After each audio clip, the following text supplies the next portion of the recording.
What's up guys, JM here. Today we're talking about harsh and screaming vocals. I'll show you how I usually record it, produce it, and mix it. Let's do it.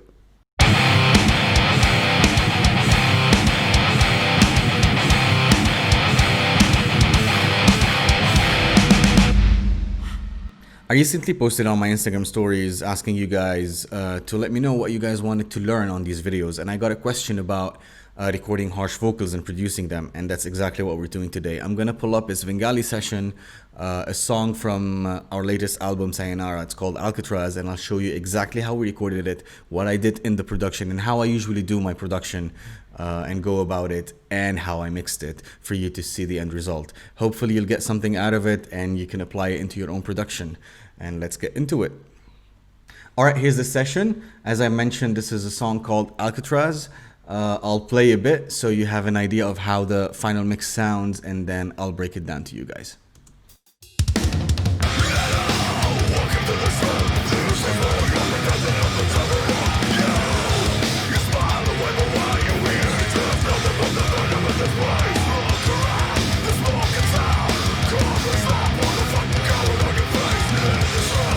All right, so that's how it sounds like, and if you can see, I've got 3 layers of the vocals. The way I like to go about it is I always like to layer my vocals, and that's how I do it. So if I can get 3 takes of the verses of the same performance, I'll always do that. If not, I'll try and get 2 at minimum.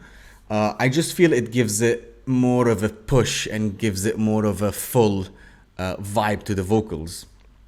I'll show you in a bit how I level the volume as well in between. So in general, I tend to do 3 takes for the main verses and whatnot.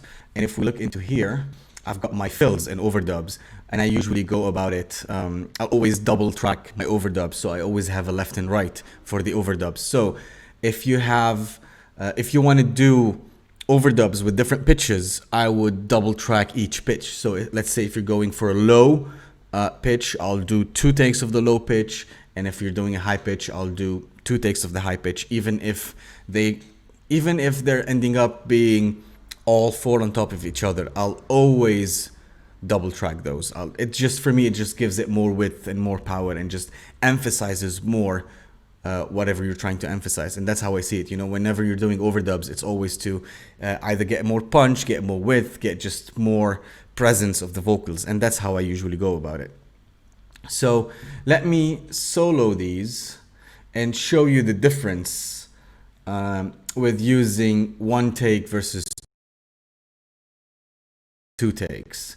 And let me open the mixer here for you guys. So this is my main vocal take here. It's sitting at about -2. And my left and rights are sitting at about -10. So they're not really there. They're not really on that level, but they're just like filling it. They're just giving that main vocals a push. Let me show you how it sounds like without that push. So that's a single vocals. Hello! Welcome to the show! This is what we all pretend that nothing's ever wrong! Yo! You smile and wave away, you hear just another... So it's very important for you guys to get a really good take, no matter what you do, even if you're relying a lot on the post-production aspect to it. If you don't have a good take, it's not going to sound good. So as I mentioned, the double takes are low in volume in comparison to the main, but let's listen to how they sound. Hello! Welcome to the show! This is what we all pretend that nothing's ever wrong! Yo! So as you can see, it obviously now it's a lot more audible because it's not within a mix, but you can see how more full that take sounds. So if we're doing it with the full mix, let's do it. I'll just mute the sides and do a full mix with and without. So this is without the dubs.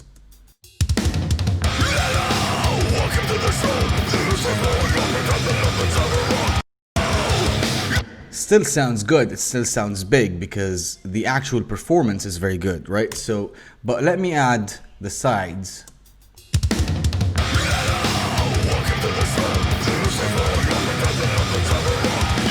it's like it's a subtle yet really big difference, if that makes sense. So the way I route my vocals is as follows. I've got the main and the two other ones that are doubled with it going to the main vocal bus over here, and everything that I overdub would go to a separate bus. So when I compress, I have the compressor for the main vocals working on the main vocals, and then the one for the overdubs is working on the overdubs by themselves, so I don't have too much ducking.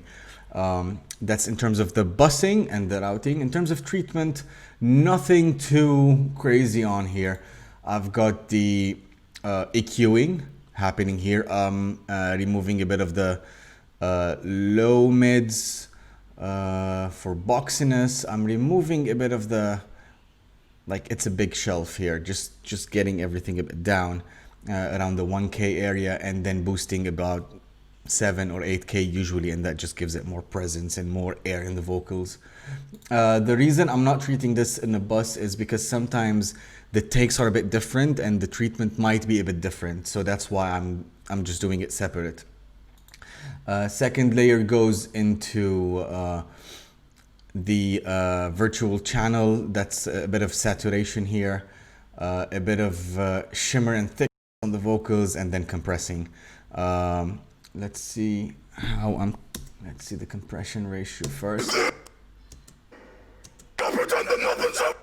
So not compressing too much here, but then I have another layer of compression that happens, and this is where I like my vocals pretty compressed. So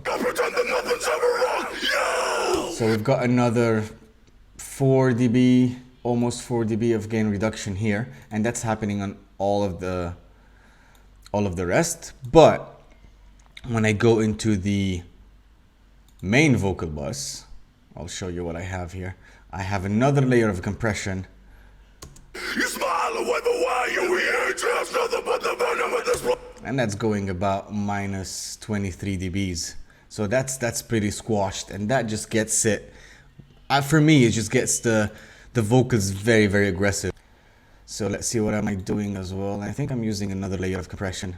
Yes, I am. I'm not using this EQ. I think it cuts off the edges a bit and makes it a bit more smooth, and that's about it. It's a slow attack, fast release, and that's how I'm treating my vocals. Let me give you a listen again on how the whole thing sounds.